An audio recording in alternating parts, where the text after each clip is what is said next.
The message that this sent, intentionally or unintentionally, was that public officials may be prosecuted or may be protected from prosecution as long as they're politically aligned with the Trump administration. In a properly functioning justice system, any public official wishing to avoid prison has to live by one rule of thumb: obey our nation's laws. And this action raised an even more chilling question. Is a Justice Department that will drop charges against those who acquiesce to a political demand a Justice Department that will bring charges against those who don't? Welcome to Dr. John's podcast. So what just happened? Federal judges are preparing to send marshals to arrest top Trump administration officials, including the Attorney General, for defying court orders. Not threats, not posturing, actual arrest warrants. And instead of telling his people to comply, Trump is on social media, attacking the judges, who hold the power to put his cabinet in handcuffs. The rule of law is being tested in real time. Here is where things stand. Today's witnesses represent the antidote to the collective action problem we have seen when law firms, universities, and other institutions race to the White House to cut their own deals rather than stand on principle. In this defining moment, our institutions must not grovel before power. They must not retreat. They must stand together. They must lead.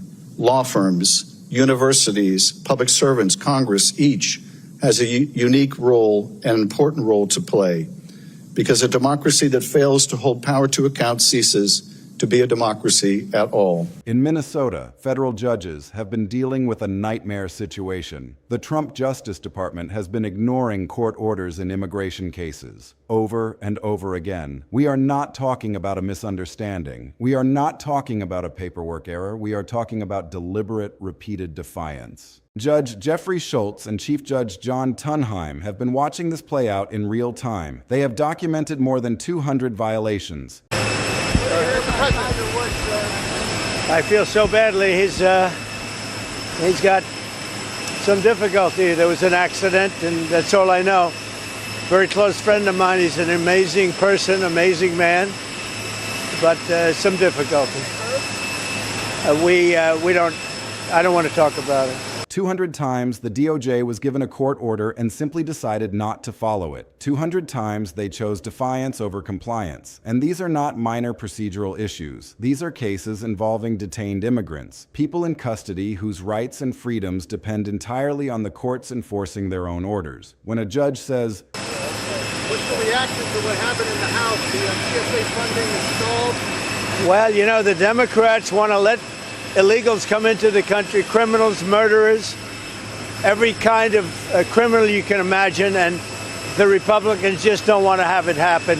I have spent the better part of this year trying to get these criminals out, and the Democrats want to have them come in, and we can't let that happen. We just can't let that happen. Release someone, or process someone, or provide documentation, and the DOJ just shrugs and walks away. That is not a bureaucratic delay. That is a constitutional crisis in miniature. Judge Schultz looked at the pattern and said exactly what it is: deliberate non-compliance. He said it warrants contempt proceedings. That is not a warning shot. That is a judge saying, you are about to face consequences. Now, at the same time all this was unfolding in Minnesota, a different federal judge in Washington, D.C. was discovering something even more alarming. Judge James Boasberg was presiding over a case involving costs related to military actions in Iran. The Trump DOJ had submitted information to his court, presented their case, made their arguments, but they left something out, something significant: $4.1 billion. That is how much in costs they simply did not mention. They hid it.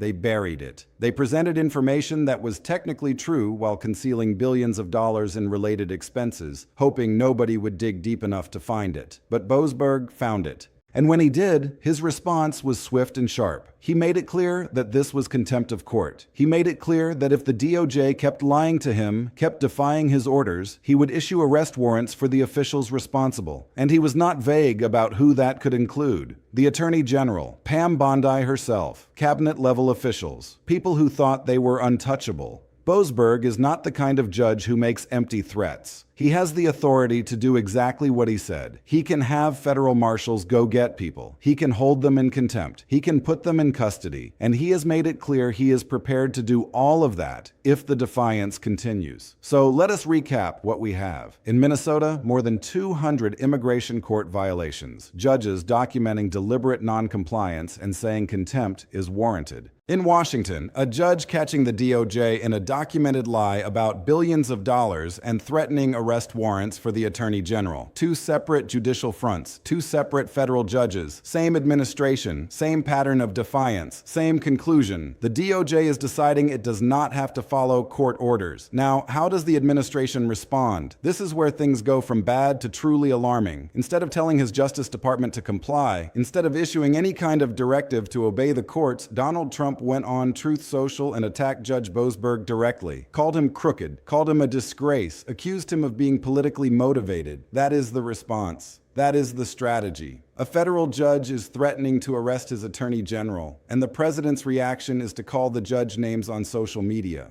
Think about what that says. Think about what that signals to everyone watching. Instead of de-escalation, there is escalation. Instead of compliance, there is public attacks on the judiciary. Instead of fixing the problem, the president is trying to delegitimize the people pointing out the problem. And judges notice that. Judges see exactly what is happening. When the executive branch ignores court orders and then attacks the judges who issue them, that does not make the judges back down. It makes them dig in. It makes them more determined to enforce their authority. It makes them more likely to use the tools they have, including arrest warrants. Judge Tunheim in Minnesota made another point that cuts through all the noise. He said the DOJ is stonewalling on deportation-related cases, and that this kind of defiance is risking national security probes. Let that land for a second. The courts are saying this obstruction is not just about immigration. It is potentially affecting national security. That takes this from a legal dispute to something much bigger, something Congress is going to care about, something that could trigger investigations that go way beyond courtrooms. And here is the part that makes all of this even more intense. Congress is already moving on impeachment articles against Trump, and one of the central arguments they are making is obstruction. They are saying Trump has been obstructing Congress and obstructing the courts, and now the courts themselves are providing the evidence. Now judges are documenting the obstruction. Now judges are saying in open court that the administration is defying orders, lying to judges, and stonewalling. So you have two branches of government, Congress and the judiciary, both pointing at the same problem, both saying the executive branch is refusing to follow the rules, both preparing to take action. Congress is moving forward with impeachment. The courts are moving forward with contempt and arrest threats. That is a 1-2 punch that changes everything. When it is just one branch making accusations, you can call it partisan politics. You can dismiss it as a political hit job. But when both Congress and the federal courts are aligned, when judges who are supposed to be neutral are saying the same thing as the politicians, that is different. That is a systemic problem. That is a breakdown of constitutional governance. Now, let us talk about something that is getting overlooked in all of this. The immunity issue. The Supreme Court recently ruled that presidents have broad immunity from prosecution for official acts. Trump and his allies have been leaning on that ruling heavily. They have been acting like it makes them untouchable, like they can do whatever they want without consequence. But here is the thing. Contempt of court is different. Contempt charges are not about prosecuting someone for past official acts. They are about ongoing defiance. They are about what someone is doing right now, in the present moment, after a judge has told them to stop. That is not protected by immunity. That is a different legal category entirely. So while Trump himself might have some insulation from prosecution, the people working for him do not. Pam Bondi does not have immunity from contempt. The DOJ lawyers who are violating court orders do not have immunity. The officials who lied to Judge Boasberg do not have immunity. They can be arrested, they can be jailed, they can face real consequences right now for what they are doing today. And that changes the calculation. That changes what DOJ officials are willing to do. Because at some point, they are going to have to choose between following Trump's orders and going to jail. And most people, when faced with that choice, are going to choose not to go to jail. That is basic human nature. That is why contempt powers work. That is why judges have these tools in the first place. Judge Boasberg knows this. He knows that once arrest warrants are on the table, the dynamic shifts. Suddenly, people who were perfectly comfortable defying court orders lawmakers start thinking twice. Suddenly, the administration realizes that attacking judges on social media does not make the threat go away. Suddenly, the consequences become real. And that is where we are right now. We are at the point where judges have made the threats. They have documented the violations. They have made it clear that they are prepared to act. The only question is whether the administration will back down or whether the judges will have to follow through. What makes this moment so significant is that it is not just one judge in one case. It is multiple judges in multiple cases all saying the same thing. In Minnesota, Schultz and Tunheim are documenting hundreds of violations. In Washington, Boasberg is threatening arrest over a documented lie. And these are not obscure cases. These are high-profile, high-stakes legal battles that are happening right now. And the administration's response has been to double down, to attack the judges, to pretend that the courts are the problem, not the defiance, to try to turn public opinion against the judiciary so that when the consequences come, people will blame the judges instead of the people who created the crisis. But that strategy has a limit. You can only attack judges for so long before the judges decide they have had enough. And these judges, Schultz, Tunheim, Boasberg, are not rookies. They are not easily intimidated. They are experienced federal judges who have spent their careers upholding the law. They are not going to be bullied into backing down by social media posts. If anything, they are going to be more determined to enforce their orders precisely because the administration is trying to delegitimize them. So what comes next? We are looking at a few possible paths. One path is that the administration finally backs down. Trump tells his DOJ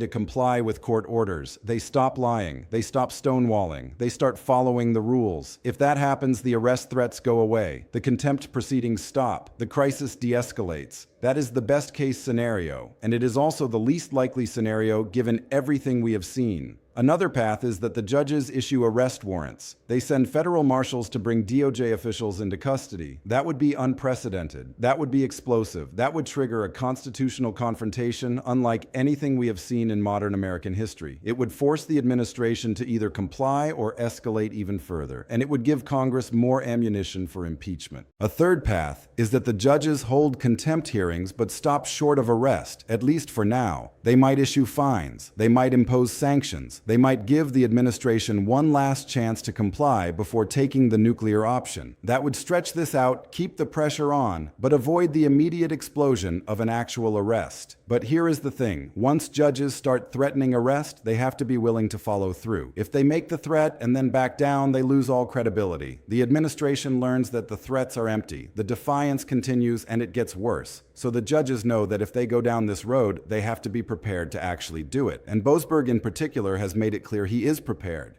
The timing of all this matters too. This is not happening in a vacuum. Congress is moving on impeachment right now. The evidence the courts are generating, the documented violations, the lies, the contempt findings, that all becomes part of the impeachment record. It becomes evidence that Congress can use to build its case. It becomes proof that the obstruction pattern is real and ongoing. So every day that the defiance continues, the impeachment case gets stronger. Every time a judge documents another violation, Congress gets more evidence. Every time Trump attacks a judge on social media, he is basically showing exactly what the obstruction looks like. He is proving their case for them. And the people around Trump have to be paying attention to this. The DOJ officials who are on the line for these violations have to be thinking about their own futures. They have to be wondering whether defying court orders is worth the risk of going to jail. They have to be considering whether Trump will protect them if the warrants come down. And the answer to that question is pretty clear. Trump is not going to jail for them. He is not going to put himself on the line. They are on their own. That is the reality of contempt. It is personal. It is individual. When Judge Boasberg issues arrest warrants, he is not going to issue them for Donald Trump. He is going to issue them for the specific officials who lied to his court. And those officials are going to have to decide whether they want to be the ones who go to jail because they followed orders they should not have followed. So where does this leave us? We are in uncharted territory. We are watching the executive branch and the judiciary head toward a collision that has no clear exit. We are watching Congress move to impeach a president while the courts move to hold his administration in contempt. We are watching the rule of law being tested in ways that most most Americans have never seen before. And the man at the center of it all is responding by attacking the judges, not by fixing the problem, not by telling his people to comply, just attacking, just delegitimizing, just hoping that if he screams loud enough, the problem will go away.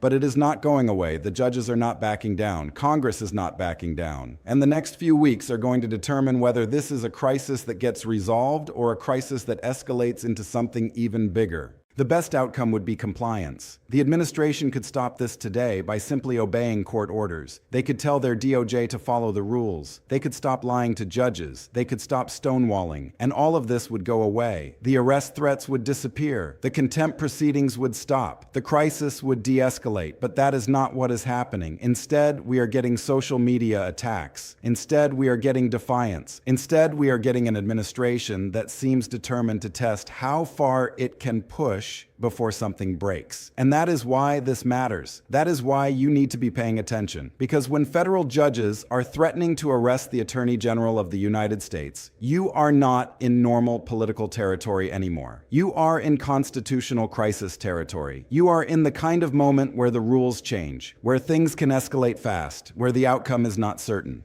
The next chapter of this is going to be written in the coming weeks. Either the administration backs down, or the judges act, or Congress uses all of this to push impeachment over the line. Something has to give. Something is going to break. And when it does, everyone is going to look back at this moment and wonder how we got here. How did we get to a place where federal judges are threatening to arrest cabinet officials? How did we get to a place where the president attacks judges instead of telling his people to obey the law? How did we get to a place where the rule of law is being tested like this? We got here because one administration decided that court orders were optional. We got here because defiance became policy. We got here because attacking judges became the strategy instead of complying with them. And now we are all watching to see what happens next.